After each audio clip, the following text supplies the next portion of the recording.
Right-wing protesters stormed an Israeli army base. They came to support soldiers who had been arrested for involvement in rape of a prisoner. The left, including sectors of the left that traditionally supported Chavismo, was completely banned.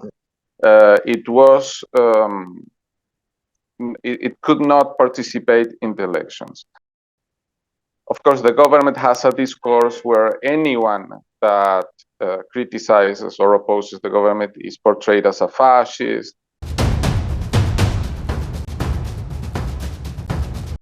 Hello, my name is Stanley Heller. Welcome to the Struggle Video News.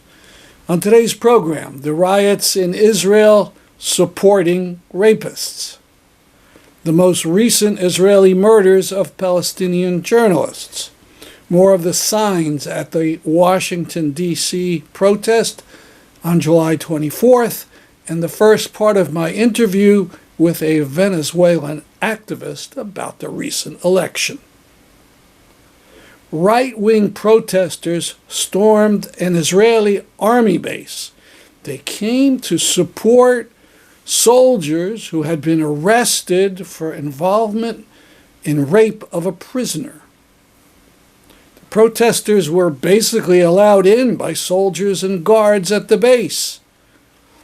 After months of exposure of horrible conditions at the camp, like this one in 972 magazine, and because of over a score of deaths of prisoners, and because of many amputations of limbs, because cuffs were kept on so long that limbs went into gangrene, the Israeli army decided to arrest 9 soldiers after they took part in a grotesque anal rape of a Palestinian man. As they were doing this, a mob, including some ministers of the Israeli government, charged into State Ayman prison and tried to stop the arrests. The fascist right is outraged that any Israeli could be charged for any mistreatment of a Palestinian. Read the translation of the talk by a member of the Knesset in this video. על איזה שהם טענות של יחס למחבלי נוח'בה, ויש שם אירוע של התבצרות וכולי. הטרלול שהמדינה שלנו נכנסת אליו סביב הסיפור הזה הוא מטורף, וצריך להפסיק אותו, ואני חושב שצריך פה לתת דוגמה אישית, ואני אומר עכשיו, ואני קורא לחברי הקואליציה לעשות כמוני, אני קם ואני יוצא מפה, ואני לא הולך להצביע יותר על שום דבר, עד שהסיפור הזה והטרלול הזה, שיש מי שבפרקליטות חושב שאפשר לבוא ולעצור חיילים על דברים שעושים למחבלי נוח'בה, לא נגמר. אוקיי? ואני מאוד מבקש, ואני חושב שחבריי בקואליציה טוב יעשו, אם יעשו כמוני. אנחנו לא יכולים להמשיך כרגיל. להכניס מקל לרקטום של בן אדם, זה לגיטימי? כן, אם הוא נוח'בה, הכל לגיטימי לעשות לו. אוקיי. הכל. מצוין. הכל. זה מה שרציתי. הכל, האנשים האלה, אתה יודע מה עשו? אוקיי. טוב. יש דברים שלא עושים. Haaretz reports that the man who was raped was patched up and returned to the same desert prison where he was attacked. We had something like this in the United States years ago, decades ago. This week it was revealed that William Calley had died in April. Calley commanded the U.S. unit that rounded up some 500 Vietnamese in My Lai and killed them all. The military investigated and found some 30 Army officers bore criminal responsibility, but only Calley was charged. He was found guilty of 22 murders. He was sentenced to life in prison, but after months of right-wing uproar, Calley served only 3 days in prison. You see, President Richard Nixon had ordered Calley's sentence reduced. After those 3 days, he served 3 years of house arrest. This is another kind of protest. It's Israelis angry at their government for refusing to make a deal to release the hostages, and instead to go on a campaign of assassinations, including Hania, Hamas chief negotiator.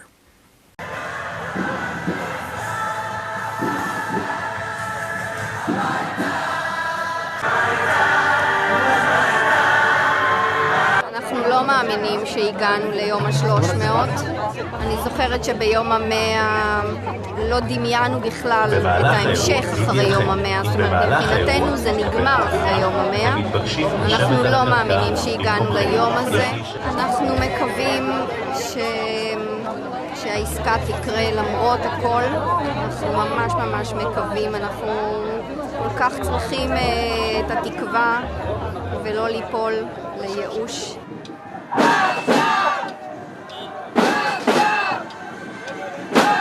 We don't know how things affect our beloved ones there in Gaza. So I really hope that everything that we do is for the best and we can make a deal to be signed now. This is why I'm speaking to my government, to the coordinators, Qatar and Egypt, to the USA, to the whole world, to Hamas organizations, just to sign the deal so we can get over with everything that is happening. Netanyahu is happy to assassinate the negotiations. Of course, the assassinations are a direct provocation to Hezbollah and Iran. Netanyahu has been itching for war with Iran for decades, assuming that the United States will bail him out, and that U.S. soldiers will die for the sake of his wretched regime. Do remember there are U.S. soldiers in Iraq, and that pro-Iran militia have fired rockets and such at them in the past. Why should U.S. soldiers die for Netanyahu, apartheid, and genocide? 2 new murders by Israel. One of noted Al Jazeera correspondent Ismail Al-Ghoul, the other of photojournalist Rami Rifi. They were in a car that was targeted by Israel. As you may know, Israel has barred Al Jazeera in all the area it controls. It's treating Al Jazeera as it treats the UN aid agency UNRWA, as if it was a vicious enemy. The IDF Twitter feed nastily rejoiced with the death of 2 terrorists.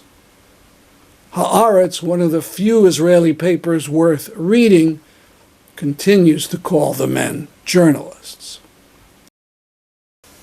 Now a bit of video and many more pictures about the July 24th demonstration and march in Washington, D.C. against Netanyahu.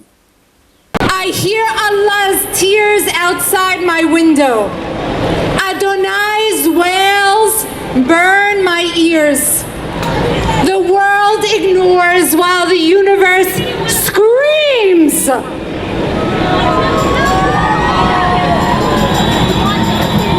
Before the West destroyed our communities, my family lived amongst our Muslim and Christian neighbors in Khalab, Aleppo.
Last week, Venezuela had its election for president, though there were 10 candidates running.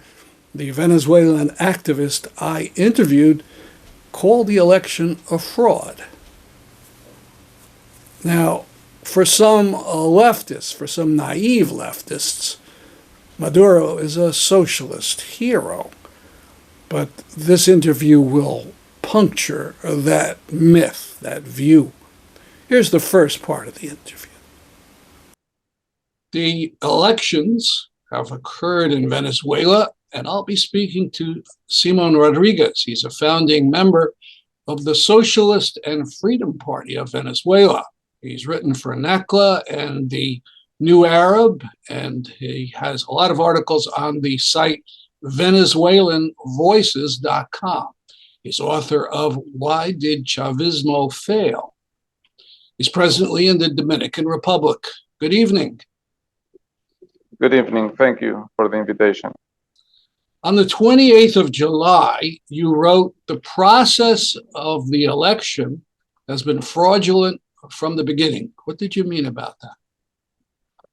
Well, you see, the elections in Venezuela have occurred in a very special and strange, unique context, because the left, including sectors of the left that traditionally supported Chavismo, was completely banned. It could not participate in the elections.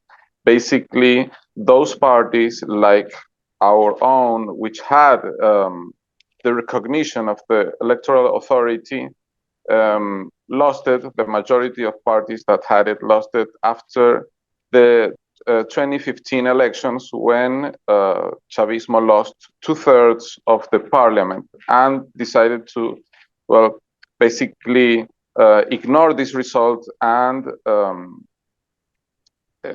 take away all of the legal capacities of this parliament. It became really a strongly Bonapartist regime, which means it's based on the military, based on the executive authority, and it controls also all of the other branches of government in a very authoritarian fashion. So all elections after that have been really sham elections. And in the case of this current election, for example, the Communist Party, which is a very old party, which has Stalinist roots. It was created in the 1930s, one of the oldest oldest parties in Venezuela. The government took away its credentials, electoral credentials, and put Maduro's face on the Communist Party's electoral card, while the Communist Party had decided to support another candidate, not González, not the main opposition candidate, but actually another one, after being banned from having their own candidate, which was their first choice.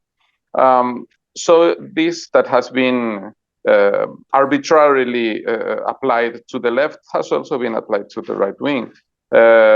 Many parties have been handed over to Maduro supporters, at least their electoral credentials. And also there was a lot of repression during the campaign. Things like normal campaign activities, like renting, to have sound on your speakers and microphones and so on. The people who rented this equipment for campaign activities of the opposition were persecuted, some of them jailed. Even selling food to opposition activists or the candidate was subjected to repression, or renting a room in a small hotel for these activists of the other campaigns.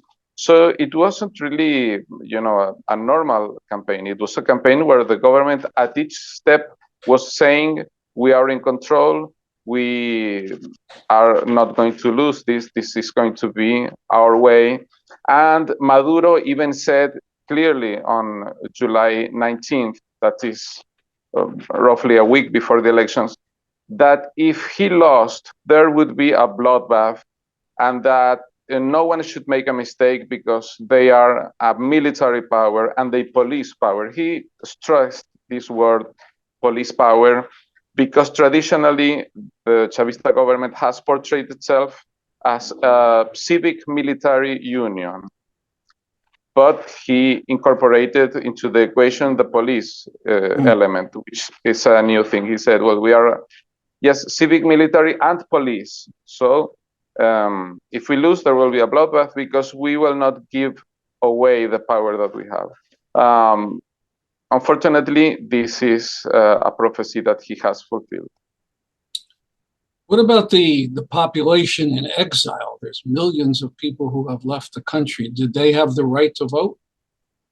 Well, no, that's an important element. And when all of the figures regarding participation in the elections are read, you should take into account that if 21 million voters can vote in Venezuela, a country about 30 million people,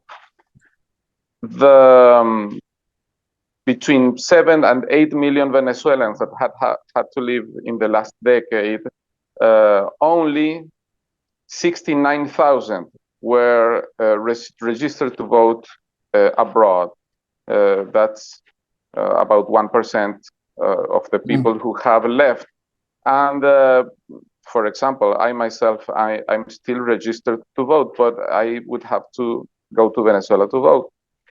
This means that when they say, for example, as the electoral authority said that 59% of the people had voted, really this is a much higher percentage when compared to people in Venezuela who were the ones that could vote. So we are really talking about possibly 75% participation, which is very high.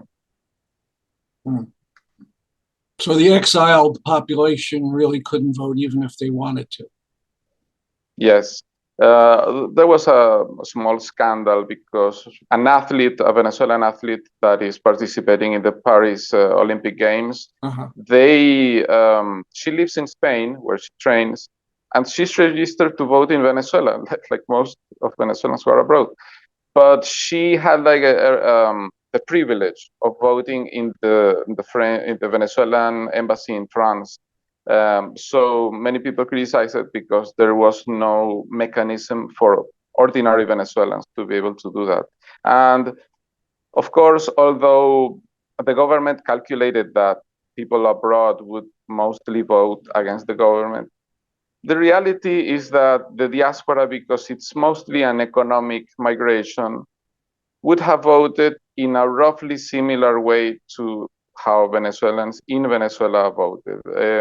Perhaps there is a little bit more opposition, but my opinion, this has not been studied thoroughly through polls or other mechanisms.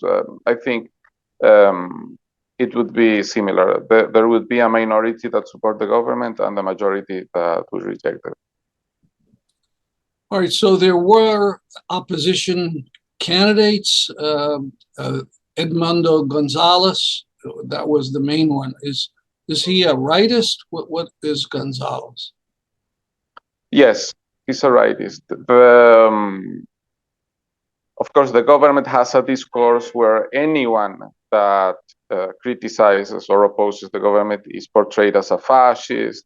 You know, this is typical Stalinist discourse. But in a country that we have to say it's a capitalist country, it's important for people to know it. There is a capitalist class, not only linked to the government, which is the most powerful one, and to the military, big fortunes in the military, but also a traditional bourgeoisie, which was never expropriated. So we are not talking about a country like, for example, Cuba that expelled the United Fruit. Venezuela's United Fruit, which is Chevron, is doing business and never left the country. So in this sense, Gonzalez, he is a career diplomat, and he even served under Chavez as Venezuelan ambassador to Argentina in the first years of Chavez administration.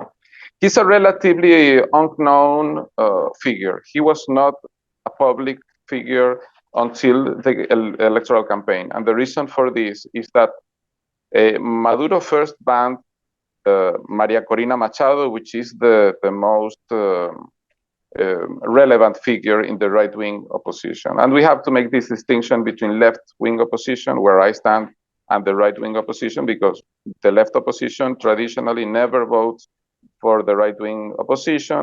We have totally different politics, and our criticism of the government is from a totally different angle. We think that Venezuela's capitalism, which denies workers' rights, which denies women's rights, denies the right to abortion, persecutes indigenous people, peasants, and so on. We have legitimate reasons for struggling for the democratic rights of the working class, and we have nothing to do with a program of privatizations and so on, which is what the right presents. And also the right says that the problem in Venezuela is socialism. We say there is no socialism in Venezuela. But to cut it a little bit shorter, this Maria Corina Machado, she won a primary in the right-wing sector, and the government banned her from competing. So then she pointed to another person which was relatively unknown, Corina Lloris, an academic, and the government would not let her participate either, even when she did not have any legal reason, which there was no ruling, no administrative decision or anything that would ban her from running. And after that, the third one in the line was this Edmundo Gonzalez, who was also unknown. So basically what the government tried to do was to put conditions in place where there would be a boycott of the elections. But this sector that is aligned with Maria Corina decided to run even if in the worst of conditions. And so they had this man who relatively unknown, Gonzalez, running. And the only reason why most Venezuelans voted for him is that he's perceived to be an authentic opposition. This is a difference with the other 8 candidates that were allowed to run. As I said, none of them from the left, but all from the right, which are perceived to be really like stooges, puppets of the Maduro government. I see. Now, I want to step back into your article, and you said something that seemed very shocking, at least to me. You said the economy has shrunk by 80%. Does the Maduro government admit to those numbers? No. Basically, what the government did when we had hyperinflation, back starting in 2015, 16, was to stop having official economic statistics. This only was restarted recently. And there's a lot of doubts about official statistics. The government basically is a denialist government. They say not 8 million or 7 million have gone, but maybe 1 million. Claims that the economy is growing, while observers think it stopped shrinking, but it did not start growing. And in fact, this is a decade-long process of this destruction of the economy that reached this shocking figure of 80%.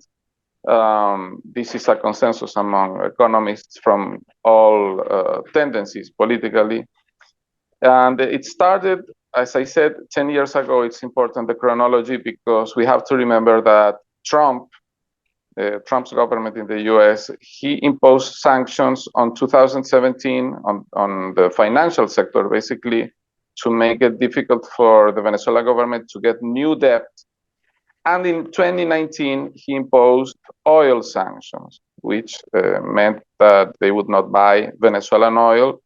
And there was a heavy dependence on U.S. buying oil, which might seem a contradiction because of the anti-imperialist pseudo-rhetoric. But in fact, this was the case. The U.S. stayed as the main economic trade partner of Venezuela up until the oil sanction. So what the sanctions did in a very criminal way, which we reject, was to, to put dynamite on a destroyed house.